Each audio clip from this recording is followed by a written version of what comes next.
Beliau selalu memperjuangkan kemanusiaan, walaupun berbeda asal manusia itu, berbeda dari agama, ras, suku, ternyata tetap kemanusiaan yang dipegang gitu. Memanusiakan manusianya berarti memanusiakan penciptanya. Menghina dan merendahkan manusianya berarti menghina dan merendahkan penciptanya.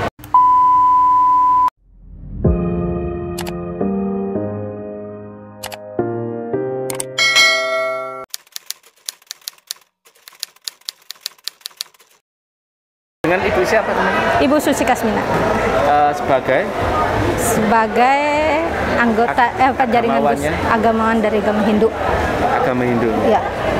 Kebetulan kita kerjanya di Kementerian Agama, penyuluh agama Hindu di Kabupaten Hulu Sungai Tengah.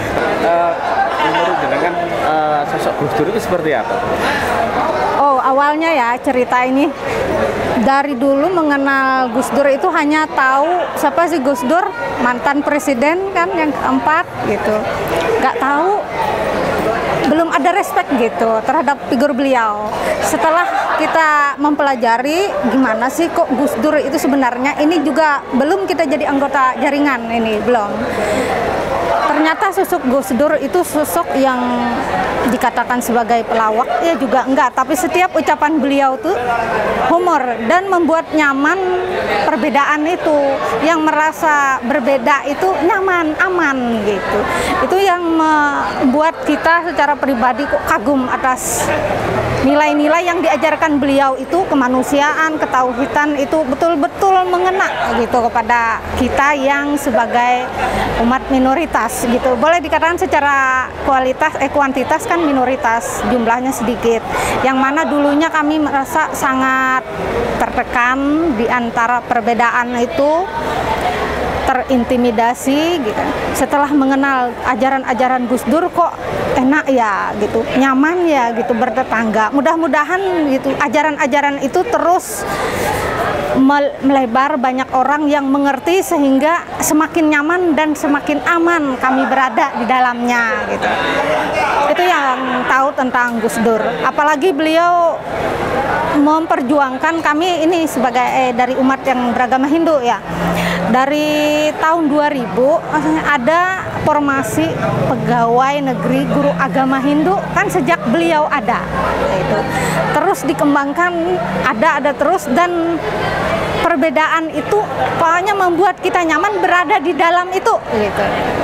Setelah melihat ini semua, jaringan Gus Dur tambah melebar banyak, mudah-mudahan terus dan berkembang semakin banyak sehingga kan dia ajaran-ajaran itu semakin diteladani orang banyak gitu. Harapannya terus semua orang mengamalkan, meneladani nilai-nilai itu gitu.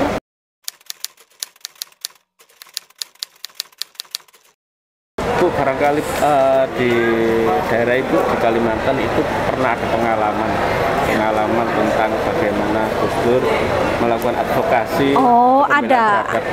Ini saya kebetulan jaringan Gus Dur dari Kabupaten Hulu Sungai Tengah yang namanya jaringan Gus Durian Barabai.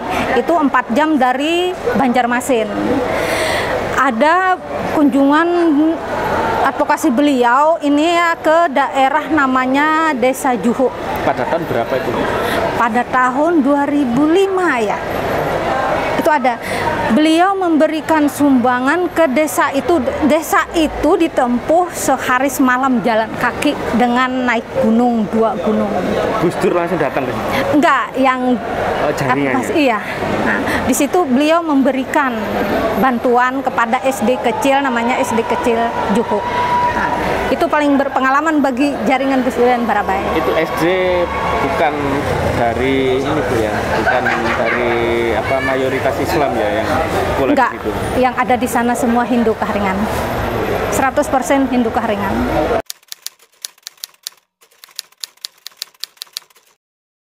Terus kemudian dengan pengalaman Ibu ikut acara Gus Durian ini gimana? Pengalaman, kesannya tidak bisa diungkapkan dengan kata-kata ya. Bahagia, senang. Loh, kok gini ternyata ya, enaknya gitu. Perlakuan semua teman semuanya itu sama gitu. Betul-betul meneladani 9 nilai luhur beliau itu. Enak, tidak ada merasa. Pokoknya enak deh. Mudah-mudahan kedepannya terus dan bisa diikutkan.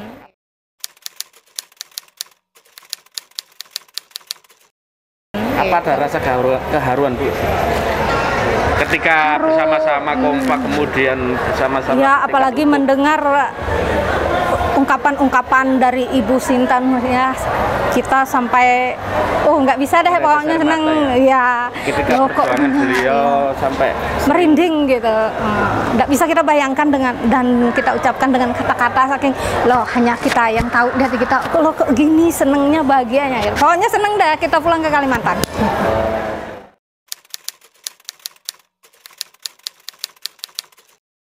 Terakhir Bu, untuk jasa-jasanya Bu, jasa-jasa Gus Dur yang paling berkesan untuk bangsa Indonesia lah, untuk secara keseluruhan, baik dari sisi agama, dari sisi umum ya, secara di pemerintahan juga ya.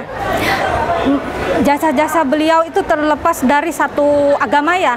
Ini beliau mengakuinya dan kembalinya mengangkat itu Konghucu sebagai agama di Indonesia satu itu.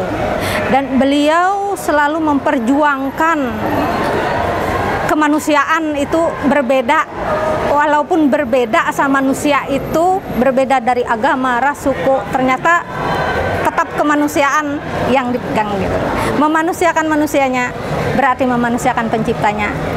Menghina dan merendahkan manusianya berarti menghina dan merendahkan penciptanya. Itu dia.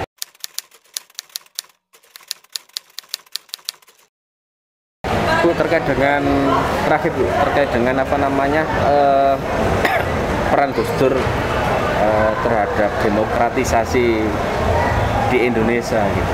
Yang awalnya otoriter kemudian ada gerakan dari Gus Dur, salah satunya membuat forum demokrasi itu loh, sebagai embrio awal untuk kemudian Indonesia menjadi negara demokrasi. Itu bagaimana Bu, menurut pandangan jenengan? Setuju, sebenarnya bagus sekali hasilnya dan sampai sekarang kan dirasakan kita berarti orang, bukan hanya orang politik atau orang pemerintahan yang duduk pejabat tinggi, tapi orang awam yang orang masyarakat awam itu yang menikmati gitu. Itu yang dirasakan bagus. Oke, terima kasih Bu. Iya, sama-sama, terima kasih juga. Lancar